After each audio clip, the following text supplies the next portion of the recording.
नमस्कार साथियों, स्वागत है आप सभी का आपके अपने इस YouTube चैनल पर जिसका नाम है जीएस बूस्टर, जो कि पाठ है तक्षशिला आईएएस बलिया का और मैं हूं अनुपमा। साथियों, क्या नेपाल अब अमेरिका और चीन की नई जियोपॉलिटिक्स प्रतिस्पर्धा में अर्थात कंपटीशन का मैदान बनता जा रहा है। एक और चीन है जो नेपाल को अपने रणनीतिक पड़ोस का अहम हिस्सा मानता है, तो दूसरी तरफ अमेरिका है जो विकास, निवेश और साझेदारी के लिए नेपाल में अपनी मौजूदगी को मजबूत कर रहा है। लेकिन सवाल यह है कि क्या नेपाल इन दोनों महाशक्तियों के बीच संतुलन बना पाएगा या फिर वह अमेरिका और चीन की प्रतिस्पर्धा में फंसता चला जाएगा। हाल ही में चीन ने पहली बार खुलकर नेपाल में अमेरिकी गतिविधियों पर चिंता जताई है। चीन का आरोप है कि एमसीसी और स्टेट पार्टनरशिप प्रोग्राम जैसे अमेरिकी पहल केवल विकास परियोजना नहीं है, बल्कि इनके पीछे बड़े रणनीतिक और सुरक्षा संबंधी उद्देश्य भी छिपे हो सकते हैं। इस पूरे घटनाक्रम का असर सिर्फ नेपाल तक सीमित नहीं है। इसका सीधा संबंध भारत की सुरक्षा, हिमालय क्षेत्र की स्थिरता, दक्षिण एशिया की बदलती भू राजनीतिक तक भी जुड़ा हुआ है। तो आखिर चीन को नेपाल में अमेरिका की बढ़ती मौजूदगी से डर क्यों लग रहा है? नेपाल इस दबाव को कैसे संभाल रहा है और भारत इसके लिए क्या मायने रखता है? इन सभी मुद्दों पर हम विस्तार पूर्वक चर्चा करेंगे। साथियों, चैनल पे पहली बार है तो चैनल को सब्सक्राइब करके बेल आइकन दबा दीजिए कि यहाँ आने वाले हर वीडियो का नोटिफिकेशन आपको टाइम पर मिले। वीडियो को बहुत ध्यान से सुनिएगा और जो भी विचार आपके मन में आ रहे हैं उन विचारों को जो कि इस टॉपिक से संबंधित हो आप कमेंट के माध्यम से हम तक अवश्य पहुंचाइएगा। चैनल को सब्सक्राइब इसलिए कर दीजिएगा कि जैसे ही वीडियो लाइव हो वैसे ही आपको नोटिफिकेशन मिल जाए। तो आज का टॉपिक आपके स्क्रीन पर है, नेपाल पर चीन की बड़ी चिंता, अमेरिका को लेकर क्यों परेशान है बीजिंग। और साथियों, इस न्यूज के लिए मैंने काठमांडू पोस्ट के पूरे आर्टिकल को ही आपके सामने रखा हुआ है। काठमांडू पोस्ट के आर्टिकल्स को एक एक करके हम समझते हैं और समझते हैं कि कहना क्या चाह रहा है। न्यूज है, Beijing raises concern over US initiative in Nepal. Foreign minister Shishir Khanal discuss Lipulekh से Nepal government has no role in Pokhara airport sub judice case. यहां से शुरुआत करते हैं। नेपाल एक छोटा देश जरूर है साथियों, लेकिन उसकी भौगोलिक स्थिति उसे अत्यंत महत्वपूर्ण बना देती है। उत्तर में चीन और दक्षिण पूर्व और पश्चिम में भारत, यानी नेपाल एशिया की दो सबसे बड़ी महाशक्तियों के बीच में स्थित है। इसी कारण नेपाल को लंबे समय से दक्षिण एशियाई भू राजनीति में एक महत्वपूर्ण बफर स्टेट के रूप में जो है वो देखा जाता रहा। शीत युद्ध के दौरान भी बड़ी शक्तियां नेपाल में प्रभाव बनाए रखने की कोशिश करती थी। आज अमेरिका चीन प्रतिस्पर्धा के दौर में नेपाल का महत्व कम नहीं हुआ है। अब सवाल ये उठता है कि चीन एमसीसी को लेकर इतना ज्यादा संवेदनशील क्यों है? आधिकारिक रूप से एमसीसी एक विकास सहायता कार्यक्रम है जिसके तहत नेपाल में बिजली ट्रांसमिशन और आधारभूत संरचना परियोजना को सहायता दी जा रही। लेकिन चीन को आशंका है कि अमेरिका आर्थिक सहयोग के माध्यम से चीन में अपना रणनीतिक प्रभाव जो है बढ़ा रहा है। और यही कारण है कि बैठक के दौरान चीनी अधिकारियों ने इन कार्यक्रम का उल्लेख किया है और अपनी चिंता व्यक्त की है। इसी बैठक में वांग यी ने नेपाल के विदेश मंत्री से कहा कि दूर के रिश्तेदार से अच्छा पास का पड़ोसी होता है। और यह केवल एक कहावत नहीं थी, कूटनीतिक की भाषा में यह संदेश था कि नेपाल को अपने निकटतम पड़ोसियों विशेषकर चीन के साथ संबंधों को प्राथमिकता देनी चाहिए। Hinting at China understanding of recent political development in Kathmandu and the Western country role in it, Chinese Foreign Minister Wang Yi told his Nepali counterpart Shishir Kanyal that neighbors nearby is better than distant relatives. जो बातें मैं भी कह रहा था। Khanal, who is one on a 4-day official visit to China, held talks with Wang on Monday night in Beijing, where the two leaders discussed a wide range of issues mutual concern. Wang, according to Chinese Foreign Ministry, stated that distant relatives are not as good as a close neighbor. China will always be reliable neighbor and reliable partner for Nepal. तो चीन का ये बयान ऐसे समय में आया है जब नेपाल की विदेश नीति को लेकर विभिन्न स्तरों पर चर्चाएं चल रही हैं। बीजिंग में यह धारणा बनी हुई है कि पश्चिम देशों का प्रभाव जो है वो नेपाल में धीरे धीरे बढ़ रहा है। बैठक में नेपाल के विदेश मंत्री ने चीन को आश्वस्त करने की कोशिश की। उन्होंने कहा कि नेपाल चीन के साथ संबंधों को और मजबूत बनाने के लिए प्रतिबद्ध है। नेपाल की विदेश नीति गुटनिरपेक्षता के सिद्धांत पर आधारित है। दोस्तों, यह बिंदु बहुत ही ज्यादा महत्वपूर्ण है। आपको इस टॉपिक को बहुत ही गंभीरता से जो है सुनना चाहिए। नेपाल लंबे समय से बैलेंस डिप्लोमेसी की नीति जो है वो अपना रहा है। नेपाल एक ओर भारत और अमेरिका के साथ आर्थिक और विकास सहयोग भी बनाए रखना चाहता है और वहीं दूसरी ओर चीन के साथ भी अपने रणनीतिक और आर्थिक संबंध जो है मजबूत करना चाहता है और यही संतुलन आज नेपाल की सबसे बड़ी विदेश नीति के लिए चुनौती भी बनती जा रही है। बैठक के दौरान नेपाल ने चीन के सामने कई विकास परियोजनाओं का भी प्रस्ताव रखा है। इनमें उत्तरी सीमा से मध्य नेपाल तक 4 कॉरिडोर विकसित करने का प्रस्ताव भी शामिल है। आइए उसको भी देख लेते हैं। In meeting Khanal propose the development of 4 corridors connecting the northern border to mid Nepal, which also include Trans Himalayan Railway. His south air routes from western Nepal near Hilsa in Humla district on the boundary dispute. Khanal told Wang that the Lipu Lake issue is also something to be between Nepal and India. Discuss between Nepal and India. ये सारी बातें जो है वो हुई हैं। तो हमने कहा कि जो चर्चाएं चल रही हैं इसमें उत्तरी सीमा से मध्य नेपाल तक 4 कॉरिडोर विकसित करने का प्रस्ताव किया गया है। साथ ही ट्रांस हिमालय रेलवे परियोजना और हिल्सा क्षेत्र के लिए हवाई संपर्क बढ़ाने की भी मांग की गई है और यहाँ ये भी कहा गया है कि हमें चीन की व्यापक रणनीति को समझनी होगी। चीन केवल व्यापार नहीं चाहता है, वह नेपाल को सड़क, रेल, ऊर्जा और डिजिटल कनेक्टिविटी के माध्यम से अपने आर्थिक नेटवर्क से जोड़ना चाहता है और यही कारण है कि बाद में वांग यी ने बीआरआई यानी कि बेल्ट एंड रोड इनिशिएटिव के अंतर्गत बिजली ग्रिड, राजमार्ग, बंदरगाह और विमानन क्षेत्र में सहयोग बढ़ाने की भी बात कही। अब बात उन्होंने लिपू लेक को भी लेकर किया। लिपू लेक के मुद्दे पर भी जो चर्चा हुई, जो बैठक के दौरान बात हुआ, तो नेपाल के विदेश मंत्री शिशिर खनाल ने चीन के विदेश मंत्री से कहा कि लिपू लेक विवाद नेपाल और भारत के बीच में चर्चा का विषय है, लेकिन भारत और चीन के बीच समय समय पर हुए समझौते ने इस मुद्दे को अधिक जटिल बना दिया है। साथियों, लिपू लेक केवल एक सीमा विवाद नहीं है, यह भारत और नेपाल और चीन के त्रिकोणीय भू राजनीतिक के समीकरण से भी जुड़ा हुआ है। आइए थोड़ा सा हम इमेजेस देखें। ये आपके स्क्रीन पर नेपाल के विदेश मंत्री और चीन के विदेश मंत्री देखने को मिल रहे हैं। बात जो है एमसीसी और यूएस डिपार्टमेंट के लेकर चिंता के ऊपर बात हुई है और चाइना ये कहता है कि दूर का जो देश है उससे अच्छा पास का पड़ोसी जो है वो ज्यादा अच्छा होता है। साथियों, आपकी स्क्रीन पर नेपाल का मैप आपको देखने को मिल रहा है। नेपाल के मैप में आप देख रहे हैं ये उत्तर का चाइना का एरिया है, जो कि ये तिब्बत का ऑटोनोमस क्षेत्र है। ये मुस्तांग है जहां की अमेरिका बहुत ज्यादा इंटरफेयर करना चाह रहा है, क्योंकि माना यह जा रहा है कि यहाँ आपको न्यूक्लियर्स जो भी आपके मिनरल्स होते हैं, एलिमेंट जो है यहाँ मिल सकते हैं।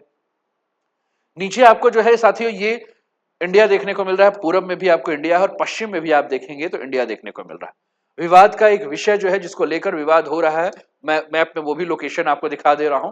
ये मिलेनियम चैलेंज जो है वो नेपाल में जो प्रोग्राम है उसके ऊपर जो चाइना को सबसे ज्यादा चिंता है। दूसरा, स्टेट पार्टनरशिप प्रोग्राम को लेकर भी चाइना चिंतित है कि अमेरिका के साथ जो नेपाल ये परियोजना जो चला रही। इसके अलावा चाइना जो है वो ट्रांस हिमालय रेलवे परियोजना के ऊपर जो है वो काम करना चाह रहा है और ये जो परियोजना है इसके माध्यम से लुम्बिनी, पोखरा, काठमांडू को जो है वो सीधे लाहसा से जोड़ने की स्कीम जो है इसके अंतर्गत है। नेपाल ने जो है वो सीधे ये कहा कि जो मध्य नेपाल का हिस्सा है वहां से कनेक्टिविटी बनाया जाए और साथ में एयर रूट के ऊपर भी बात की गई है कि एयर रूट कनेक्टिविटी को भी जो है वो ठीक कर दिया जाए। इसके अलावा अगर हम बात करें साथियों, थोड़ा सा मैं मैप में आपको लिपू लेक वाला टॉपिक दिखा दूं।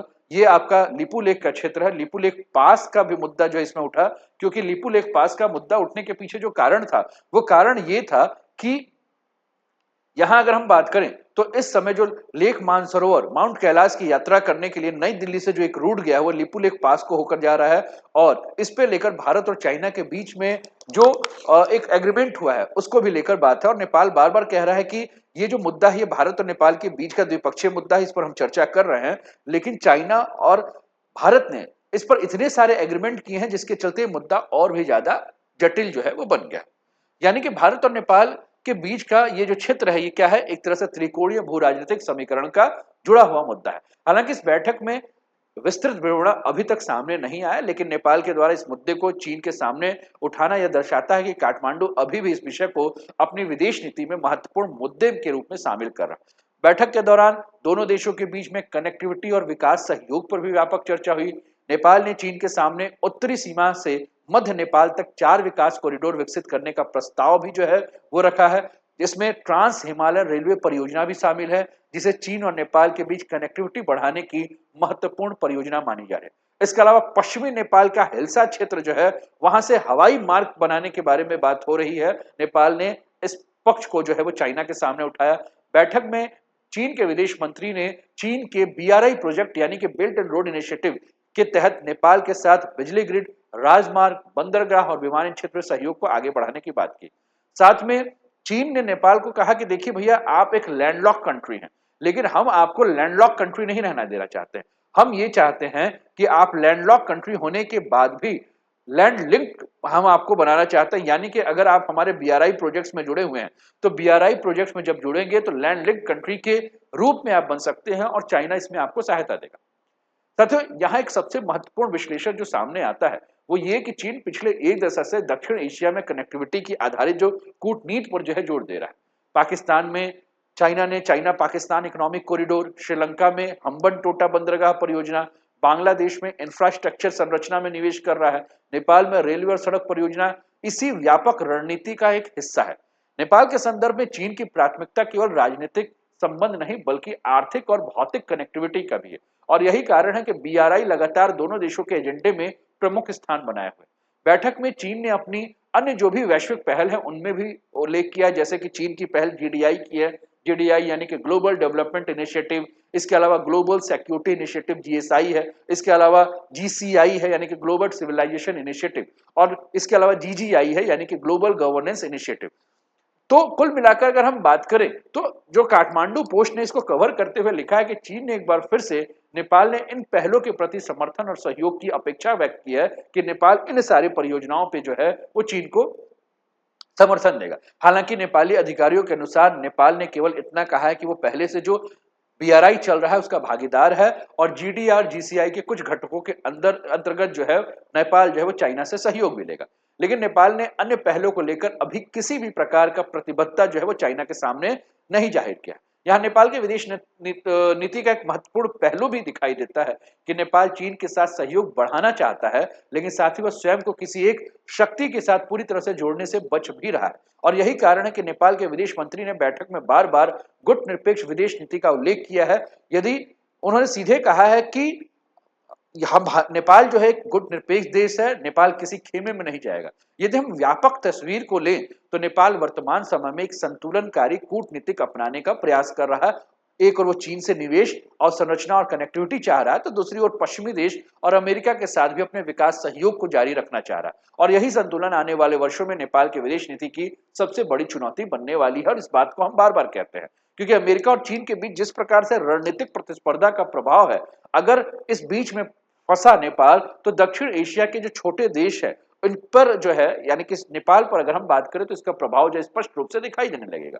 नेपाल उन देशों में सबसे महत्वपूर्ण स्थान रखता है साथियों जहां दोनों शक्तियां अपना प्रभाव बनाए रखना चाहती।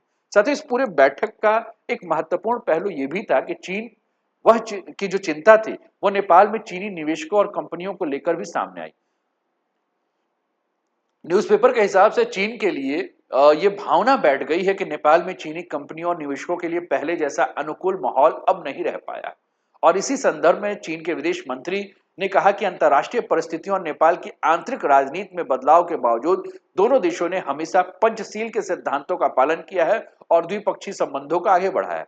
साथ में उन्होंने ये भी कहा कि चीन नेपाल के साथ पारंपरिक मित्रता को और मजबूत करना चाहता है, राजनीतिक विश्वास बढ़ाना चाहता है और समय के अनुरूप रणनीतिक सहयोग को नई ऊंचाई पर लेके जाना चाहता है। साथ में यह भी कहा गया कि चीन हमेशा नेपाल की संप्रभुता, स्वतंत्रता और क्षेत्रीय अखंडता का समर्थन करता है। साथ ही चीन नेपाल में नई सरकार को जन समर्थन के साथ शासन चलाने और अपनी परिस्थितियों के अनुरूप विकास का रास्ता चुनने में भी सहयोग करेगा। इसके जवाब में नेपाल के विदेश मंत्री शिशिर खनाल ने कहा कि नेपाल और चीन की मित्रता हजारों वर्ष पुरानी है, समय के साथ और भी ज्यादा मजबूत हुई है। नेपाल के विकास और जन कल्याण के लिए चीन के द्वारा जो दीर्घकालिक सहयोग मिल रहा है उसका इन्होंने सराहना किया और नेपाल चीन के अनुभव से बहुत कुछ सीखना चाहता है, ऐसा नेपाल के विदेश मंत्री ने चाइना के विदेश मंत्री के सामने अपनी बातें रखी। साथ में इन्होंने मिलकर ये कहा कि हम गरीबी उन्मूलन, पर्यावरण संरक्षण और विकास के क्षेत्र में मिलकर जो है वो काम करेंगे। नेपाल उच्च गुणवत्ता वाले बीआरआई सहयोग में भागीदार जारी रखेगा और दोनों देशों के बीच कनेक्टिविटी को और भी बेहतर बनाने का प्रयास करेगा। साथियों, इस यात्रा के दौरान अगर हम बात करें तो इस यात्रा के दौरान शिशिर खनाल ने चीन की कम्युनिस्ट पार्टी के अंतर्राष्ट्रीय विभाग के प्रमुख लियू हाईसिंग से भी मुलाकात की और इस बैठक में पार्टी टू पार्टी संबंधों और नेपाल चीन सहयोग के विस्तार पर भी चर्चा हुई। चीनी पक्ष ने कहा कि कम्युनिस्ट पार्टी ऑफ चाइना लंबे समय से नेपाल के प्रमुख राजनीतिक दलों के साथ नियमित संपर्क बनाए हुए है और यह संपर्क दोनों देशों के संबंधों को मजबूत बनाने में एक महत्वपूर्ण भूमिका निभाएगी। यदि हम इस पूरे घटनाक्रम का व्यापक विश्लेषण करें तो तीन महत्वपूर्ण निष्कर्ष हमें देखने को मिलते हैं। पहला, चीन नेपाल में अमेरिकी प्रभाव को लेकर पहले की तुलना में अब अधिक सतर्क दिखाई दे रहा है।